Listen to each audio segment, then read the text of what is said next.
के कहीं फांसी देकर मरना ही पड़ेगा।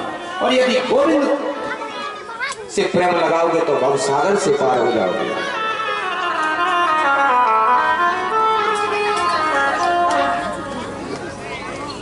आज गोपियों से उद्धव का संवाद चल रहा है। एक गोपी ने बड़े स्नेह से राधा रानी से पूछा, क्या आपको स्वप्न में कृष्ण का दर्शन होता है? कन्हैया आपको दिखता है? तो किशोरी जी हाथ जोड़कर कहती हैं कि स्वप्ने न पश्यति या कांता धान्यस्ता सखियोसिता अस्माकं तु गते कांते गता निद्रा विवेरिणा। बोले नींद ही नहीं आती है तो स्वप्न देखेंगे क्या? आज प्रेम वाली बात है। बोले नींद नहीं आती तो स्वप्न देखेंगे क्या भैया? मुझे नींद ही नहीं आती। जिस दिन से कन्हैया छोड़ के गया है उस दिन से राधा रानी सोई नहीं है। राधा रानी की आंखों की ज्योति कम हो गई है। रो रो कर बेहाल है आज। मधुपकित बंधो मास प्रंगांग सपत्निया कुछ विलेप्त माला कुमकुम श्रुता बिना। उड़ता हुआ भंवरा मोमो करके आया गोपियों के पास। जब गोपियों ने देखा तो कहा ये भी काला है, ये भी कपटी है, ये भी कृष्ण का मित्र होगा। बताइए कितना प्रेम है। आज मोरे से बातचीत कर रही हैं गोपियां। अरे मोरे क्यों बार बार हमारे पैरों में गिरता है? क्यों बार बार आकर हमें तकलीफ देता है? तुम भी कृष्ण के समान काले हो, हमें इतना कष्ट मत दो। गोपियां कहती हम सब जानते हैं, हमने क्या बिगाड़ा था तुम्हारा जो कन्हैया तुम हमें छोड़ के गए थे। यदि तुम्हें जाना ही था तो क्यों लिया तुमने आने का नाम? और यदि अब तुम दर्शन नहीं दोगे तो अपने प्राणों को त्याग देंगे। गोपियां कहती हैं कि जो मैं सो जानती कि प्रीति करे दुख होए कि नगर ढिढोरा पीटती प्रीति न करियो कोई। नगर में ढोल पीट देते प्रेम करने से कष्ट होता है। यदि हम ऐसा जानते तो तुरंत ही आज गोपियां कह रही हैं क्या कि जाने कब आएगा मुझे अपना बनाएगा। वो जाने कब आएगा मुझे अपना बनाएगा। मेरे आंसू मेरे आंसू मेरे आंसू को कर मुझे गले लगाएगा। मेरे आंसू पहुँच कर मुझे गले लगाएगा। मेरे आंसू पहुँच कर मुझे अपना बनाएगा। कब आएगा मेरा सांवरिया, कब आएगा मेरा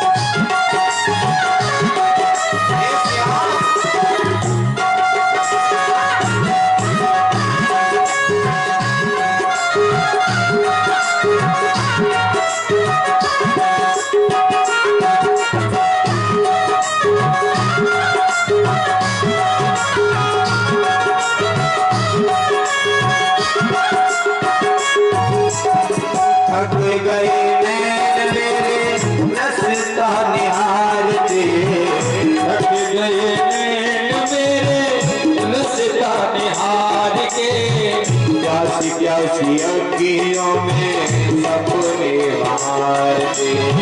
प्यासी प्यासी अखियों में सपने बहार के जी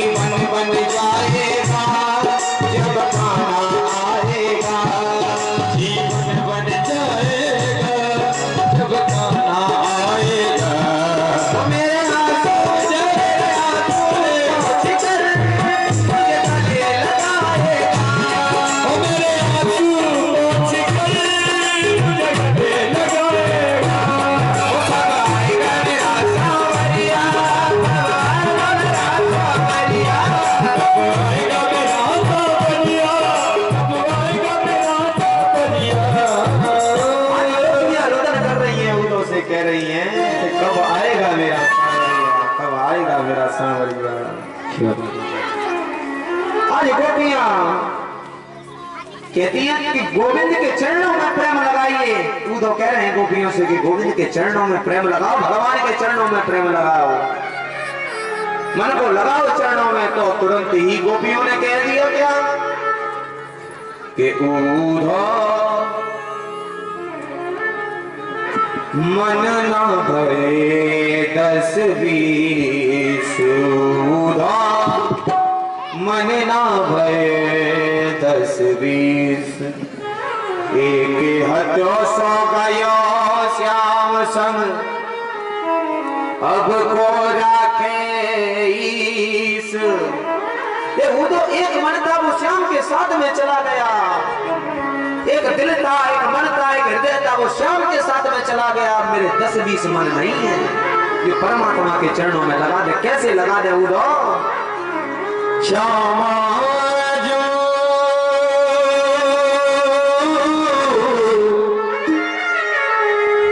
सावरे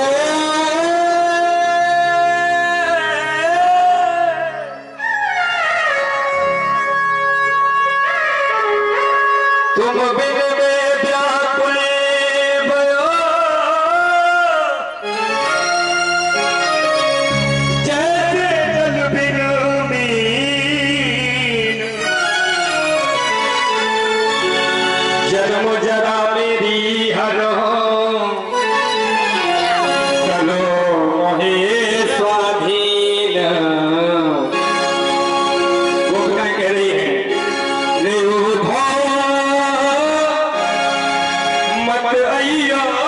समझाने रे उधा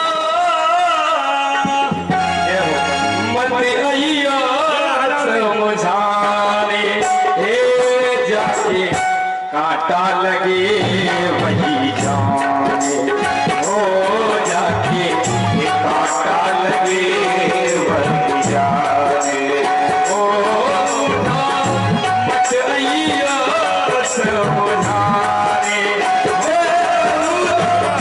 मत आइयो समझाने, जाके कांटा लगे वही जाने, ओ जाके कांटा लगे वही जाने।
जिसके कांटा लगता है वो ही जानता है उसका दर्द।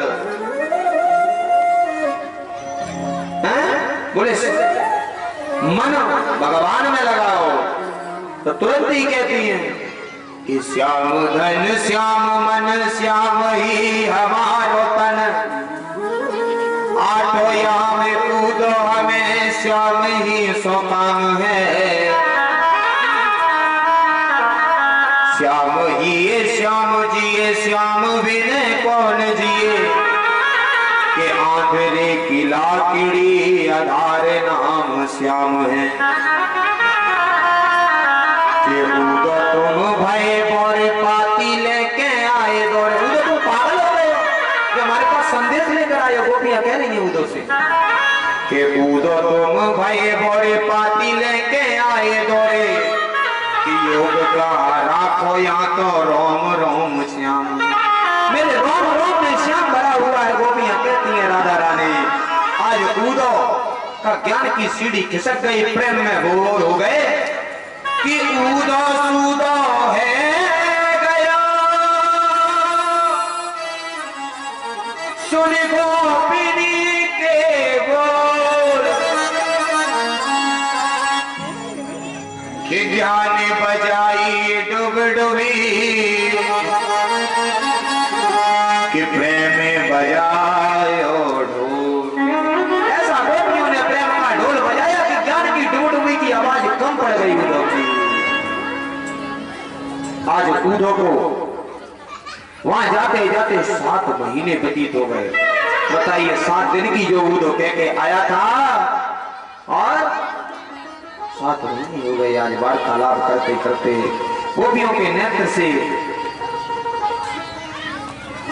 अश्रुपात हो रहा है कि कन्हैया कन्हैया पुकारा करेंगे, लताओं में ब्रज की गुजारा करेंगे। नहीं आएंगे वो तो हम महलों में नहीं जाएंगे, इसी लताओं में यमुना के पास बैठे रहेंगे। कहीं तो मिलेंगे वो बांके बिहारी, उनके चरणों में चित्त को लगाया करेंगे। देखिए प्रेम वाली बात, प्रेम करना है तो परमात्मा से सीखिए भैया, गोविंद से सीखिए। दादी आज उधो मथुरा आए, की बना दे रहे अभी आई। इसके बाद कन्हैया के मन को अनुमति दी, हमें हिलाओ नहीं। और कंस को जब भगवान श्री कृष्ण ने मार दिया तो उसकी 2 पत्नी हस्ती एवं प्राप्ति दोनों ने शिकायत कर दी जाके जरासंध से। जरासंध ने 13 अक्षरों सेना को लेकर भगवान पे चढ़ाई कर दी। महाभारत युद्ध होने लगा। 17 बार कृष्ण ने उसे हराया, आज 18वीं बार भगवान को फिर मारने दौड़ा। कालियाबा के नाम का राक्षस आया, प्रभु ने मुचकुंद के द्वारा भस्म कराया उसको। प्रभु ने 17 बार जरासंध को हरा दिया। 18वीं बार जब पंडित ब्राह्मणों की पूजा पर बिठाया ब्राह्मणों को कि अब की बार ऐसी पूजा करो जो हम कन्हैया को हरा सके, तो भगवान ब्राह्मणों का सम्मान करती हैं, संतों का सम्मान करती हैं। तो आज बलदाऊ भैया से कहा कि अब तो हमें हारना पड़ेगा, क्योंकि ब्राह्मणों वाली बात है, नहीं ब्राह्मण झूठे पड़ जाएंगे कि तुमने यज्ञ सही नहीं किया। तो बोले क्या करें? तो कन्हैया ने कहा कि रण छोड़ के भग दो। बोले पागल हो यदुवंशी, ऐसे कैसे रण छोड़ के भग दे? बोले तुम भगो या न भगो, हम तो भग रहे हैं। तब से ही रण छोड़ के भाग गए, तब से ही नाम पड़ गया। बोले रण छोड़ भगवान की जय। भगवान पर्वत पे चढ़ गए। जरासंध ने आग लगा दी चारों ओर, प्रभु ने छलांग लगा दी, समुद्र के किनारे पहुंचे। देवताओं के प्रधान शिल्पी विश्वकर्मा जी को बुलाया, आज सोने की द्वारिका बनवाई है समुद्र। बोले द्वारिकाधीश भगवान की, भगवान का नाम द्वारिकाधीश हो गया। द्वारिकापुरी का निर्माण कराया। अब एक राजा थे भीष्मक, कुंदनपुर के राजा थे। उनके 5 पुत्र थे। बड़े पुत्र का नाम था रुक्मी। 5 पुत्रों के बाद कोई पुत्री नहीं थी। मन में बड़ी बेचैनी थी, बड़ी तपस्या की, और समुद्र में कमल के फूल पे उन्हें एक सुंदर सी नन्ही बालिका मिली, उसी का नाम रुक्मणी धर दिया, जो लक्ष्मी के स्वरूप में मिली थी। भीष्मक जी आए। भीष्मक जी ने सोचा कि विशिष्ट पुत्री का विवाह करना चाहिए। तो क्या है, कभी कभी बालक बड़े हो जाए तो पिता माता की चलने नहीं देते। रुक्मिणी का भैया था रुक्मी, और जब रुक्मी ने कहा कि विवाह मैं करूंगा इसका, पिताजी आप नहीं करोगे, भीष्म राजा। रुक्मिणी को पढ़ा लिखा कर बड़ा बनाया, मन में संकल्प किया मथुरा के पति वसुदेव के पुत्र कृष्ण से इसका विवाह करूंगा। किसने? भीष्म ने। लेकिन उसके पुत्र रुक्मी ने चलने नहीं दी। उसने अपने शिशुपाल से संबंध करने की तैयारी कर। झांकी आएगी, आप लोग शांति से पूजन करेंगे जो भी करना है, क्योंकि अभी कथा भी कहनी है ना। जैसे ही विवाह हो जाएगा, झांकी आएगी आप लोगों के बीच में, तो आप शांति से, पहले तो आप थोड़ी थोड़ी जगह दे देंगे बीच में निकलने के लिए, माता है ना, थोड़ी थोड़ी जगह दे दो निकलने के लिए। झांकी आएगी और यहाँ पर 2 कुर्सी डलवा दें, कमेटी वालों से निवेदन है 2 कुर्सी डलवा दे। हलचल मच गई।